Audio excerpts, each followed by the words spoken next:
Hello friends, अस्सलाम वालेकुम। Welcome to Expose factory. दोस्तों, अल्लाह सुब्हान ताला ने कुरान पाक में सूरह अल अराफ की आयत 175 और 176 में इरशाद फरमाया है, इन लोगों को उस शख्स का हाल पढ़कर सुनाइए जिसको हमने अपनी आयतें दी पर वो इनमें से निकल गया, फिर शैतान इसके पीछे लग गया, सो वो गुमराह लोगों में शामिल हो गया। और हम चाहते तो इन आयतों की बदौलत बुलंद मर्तबा अता कर देते, लेकिन वो दुनिया की तरफ माइल हो गया और अपनी ख्वाहिश की परवाह करने लगा, तो इसकी हालत कुत्ते जैसी हो गई। अगर तू इस पर हमला करे तब भी वो हांपे, अगर इसको छोड़ दे तब भी वो हांपे। यही हालत इन लोगों की है जिन्होंने हमारी आयतों को झुठलाया। सो आप इस हाल को बयान कर दीजिए, शायद वो लोग कुछ सोचें। दोस्तों, इन आयात में आप सल्लल्लाहु अलैहि वसल्लम को हुक्म दिया गया कि आप यहूद को इस शख्स का किस्सा सुनाएं जिसको अल्लाह ने अपनी निशानियां दी थी, मगर वो इस निशानियों में से इस तरह से निकल गया जिस तरह से सांप कंचली से निकल जाता है। इस बारे में मुख्तलिफ रवायात मौजूद हैं, जिनमें ज्यादा मशहूर और काबिल कबूल वो रवायत है जो इब्ने मरदुया ने हजरत अब्दुल्ला इब्ने अब्बास रज़ी अल्लाह अन्हा से नकल की है। इस रवायत में इस शख्स का नाम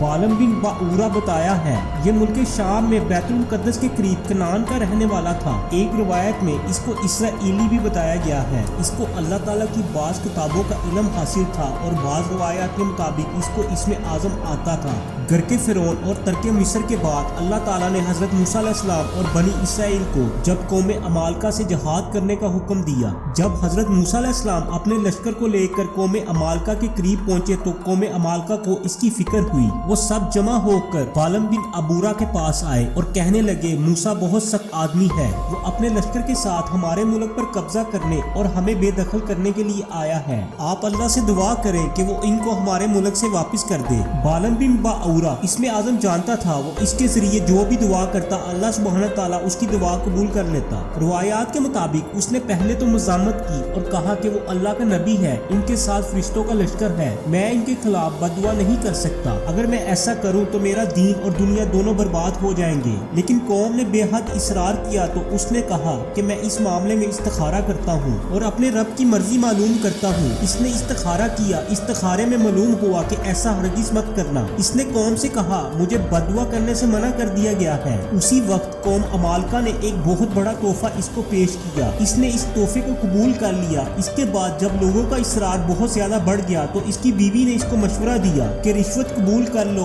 और इनका काम कर दो।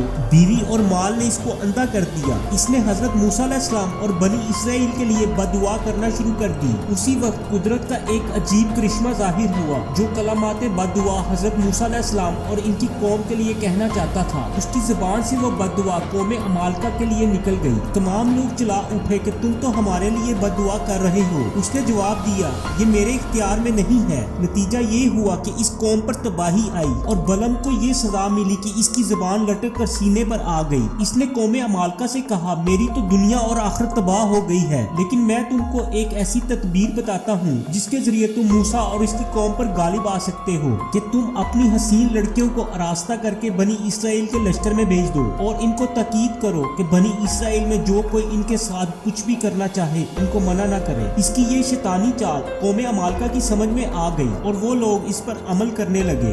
बनी इसराइल का एक बड़ा शख्स जिसका नाम शमून बिन यकूब बताया जाता है, जो हजरत मूसा अलैहिस्सलाम के लश्कर का सिपा सलार था, इसको एक औरत पसंद आ गई। वो इसको लेकर हजरत मूसा अलैहिस्सलाम की खिदमत में हाजिर हुआ और कहा, क्या आप इस औरत को हराम समझेंगे? हजरत मूसा अलैहिस्सलाम ने फरमाया, ये मुझ पर भी हराम है और तुझ पर भी हराम है। उसने वो बात सुनते ही कसम खाकर कहा कि मैं आपकी अतात नहीं करूंगा। वो अपने खेमे में गया और इस औरत के साथ ज़िना कर डाला, जिसके नतीजे में अल्लाह ताला ने बनी इसराइल में ताउन की बीमारी भेज दी। इस बीमारी की वजह से 70,000 लोग हलाक हो गए। रिवायात में आता है कि इस वक्त हजरत हारून अलैहिस्सलाम की नस्ल में से एक शख्स लश्करगाह से कहीं बाहर गया हुआ था। जब आए तो तमाम हकीकत सुनी और बेताब होकर गुस्से के साथ उस शख्स के खेमे में पहुंच गए और उन दोनों को अपने नेज़े में परो लिया और खेमे से बाहर निकल आए और कहने लगे, या अल्लाह हमें माफ फरमा और हम पर से ये वबा को दूर फरमा। अल्लाह सुब्हान ताला ने उनकी ये दुआ कबूल फरमाई और ताउन के अजाब से निजात दे दी। दोस्तों, आज की वीडियो यहीं तक थी। वीडियो को लाइक और शेयर करना मत भूलिएगा और अपनी राय का इजहार नीचे दिए गए कमेंट्स बॉक्स में जरूर कीजिएगा। मिलेंगे फिर इसी तरह की एक और वीडियो के साथ, तब तक के लिए अल्लाह हाफिज।